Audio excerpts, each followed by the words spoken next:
ಗಣಾನ್ವಾ ಗಣಪತಿಗಂ ಅವಾಮಹೇ ಕವಿಂ ಕವೇನಾಂ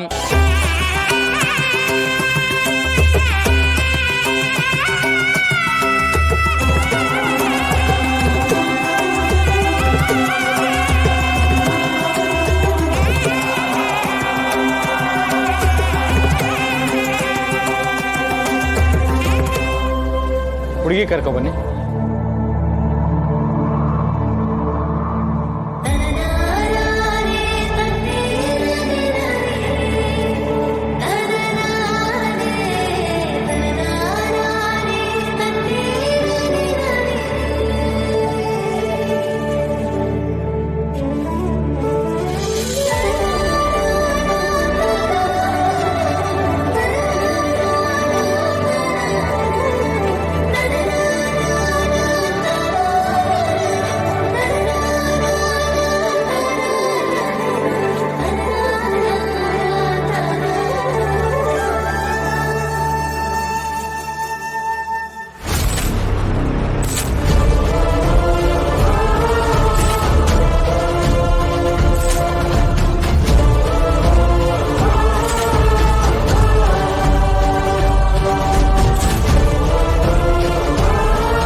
ನೀರು ಕುಡಿ.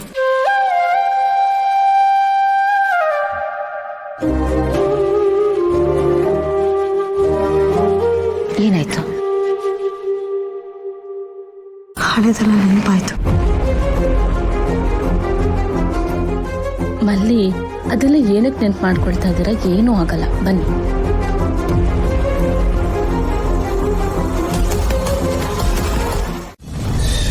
ಏನಾಯ್ತು? ಏನು ಅಪ್ಡೇಟ್ ಬರ್ತಾ ಇಲ್ವೇ? ಹೊರಟಿರ್ತಾನ?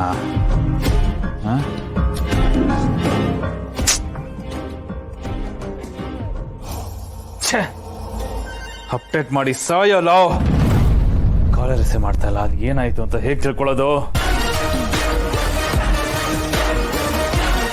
ಯಾವ ಮಾರಿ ಪೈಲ್ವಾನ್ ಏನಾದ್ರು ಉಲ್ಟಾ ಹೊಡೆದ್ನ? ಹಂಗೆಲ್ಲ ಆಗಕ್ಕೆ ಸಾಧ್ಯ ಇಲ್ಲ. ಹಂಗೂ ಯಾಮಾರು ಏನಾದ್ರು ಉಲ್ಟಾ ಹೊಡೆದ್ರೆ, ಪೈಲ್ವಾನ್ ಇವತ್ತು ನಿನ್ನ ಮದುವೆ ದಿನ ಅಲ್ಲ, ಬದುಕಿನ ಕೊನೆ ದಿನ ಆಗುತ್ತೆ. ಎಸ್, ಹುಡುಗರು ಇದಾರಲ್ಲ, ಕರೆಕ್ಟ್. ಬಾಸ್, ಒಳಗಡೆ ಏನು ಕೇಳಿಸ್ತಿರಲಿಲ್ಲ ಬಾಸ್, ಹೇಳಿ ಬಾಸ್. ಏಯ್, ಅವ್ನ ಕಾಲಿಗೆ ಸಿಗ್ತಾಲ್ಲ ಕಂಡ್ರು. ಏನಾಗ್ತಿದ್ಯೋ ಅಲ್ಲಿ? ಅವ್ನು ಅಲ್ಲಿಂದ ಎದ್ದೋಟ್ನ ಮದುವೆ ನಿಂತೋಯ್ತಾ? ಎಲ್ರು ಗೋಳಾಡ್ತೀಯಾರ? ಇಲ್ಲ ಬಾಸ್, ಇನ್ನೂ ಹುಡುಗ ಸ್ಟೇಜ್ ಮೇಲೆ ಇದ್ದಾನೆ ಬಾಸ್. ಹೇ, ಹೆಂಗ್ರೋ ಸಾಧ್ಯ? ಅವ್ನು ಕ್ಲಿಯರ್ ಆಗಿ ಇನ್ಸ್ಟ್ರಕ್ಷನ್ಸ್ ಕೊಟ್ಟಿದ್ದೀನಿ ಕಣ, ಅಲ್ಲಿಂದ ಹೊರಡು ಅಂತ. ಯಾಕ್ರೋ ಇನ್ನೂ ಹೊರಟಿಲ್ಲ ಅವನು? ಏನ್ ಮಾಡ್ತೀಯನಲ್ಲಿ? ನೋಡ್ರೋ, ಪಾಸಿಟಿವ್ ನೆಗೆಟಿವ್ ಗೊತ್ತಿಲ್ಲ, ಬಟ್ ಈಗ ನಾನು ಯಾರನ್ನು ನಂಬೋ ಪರಿಸ್ಥಿತಿಲಿಲ್ಲ. ಅವನು ನಾನು ಕಳಿಸಿರೋ ಹುಡುಗನೇ ಇರ್ಬೋದು, ನಾನು ಬೆಳೆಸಿರೋ ಹುಡುಗನೇ ಇರ್ಬೋದು, ಬಟ್ ಆದರೂ ಯಾರ ಮನಸ್ಸು ಯಾವಾಗ ಹೆಂಗೆ ಚೇಂಜ್ ಆಗುತ್ತೆ ಅಂತ ಹೇಳೋಕ್ಕಾಗೋದಿಲ್ಲ.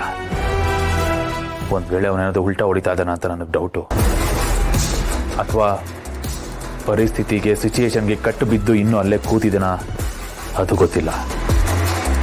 ಅಥವಾ ಒಂದು ವೇಳೆ ಬಾಷ್ ಅಥವಾ ಶಬಾಷ್ ಅನ್ನಿಸ್ಕೋಬೇಕು ಅಂತ ಏನಾದರೂ ತಾಳಿ ಕಟ್ಟೋ ಟೈಮಲ್ಲಿ ಹೊಡ್ತೀನಿ ಅಂತ ಏನಾದರೂ ಎಕ್ಸ್ಟ್ರಾ ಪ್ಲ್ಯಾನ್ ಮಾಡ್ಕೊಂಡಿದ್ದಾನ, ಅದು ನನಗೆ ಗೊತ್ತಿಲ್ಲ. ಬಟ್ ನಿಮ್ಗಳಿಗೆ ಕ್ಲಿಯರ್ ಆಗಿ ಇನ್ಸ್ಟ್ರಕ್ಷನ್ಸ್ ಕೊಡ್ತಾ ಇದ್ದೀನಿ. ಅವನೇನಾದರೂ ಒಂದು ವೇಳೆ ತಾಳಿ ಕಟ್ಟೋದಕ್ಕೆ ಕೈ ಎತ್ತುತ್ತಾ ಅಂದರೆ ಅವನ್ನ ಇಮಿಡಿಯೇಟ್ ಆಗಿ ಅಲ್ಲೇ 1 ಸೆಕೆಂಡ್ ಯೋಚನೆ ಮಾಡದೆ ಶೂಟ್ ಮಾಡಿ ಬಿಸಾಕ್ಬೇಕು.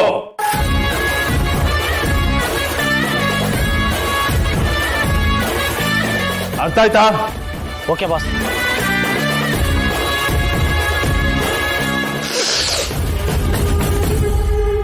ಯಾವುದೇ ಕಾರಣಕ್ಕೆ ಒಂದು ಮದುವೆ ನಡೀಬಾರ್ದು.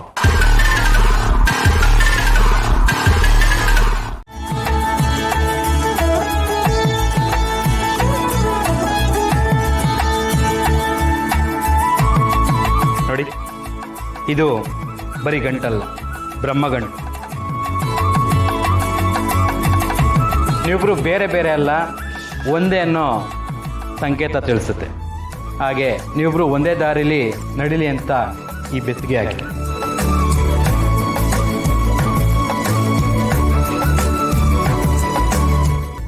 ಇವಾಗ ಸಪ್ತಪದಿ ಶಾಸ್ತ್ರ ನಡೆಯುತ್ತೆ.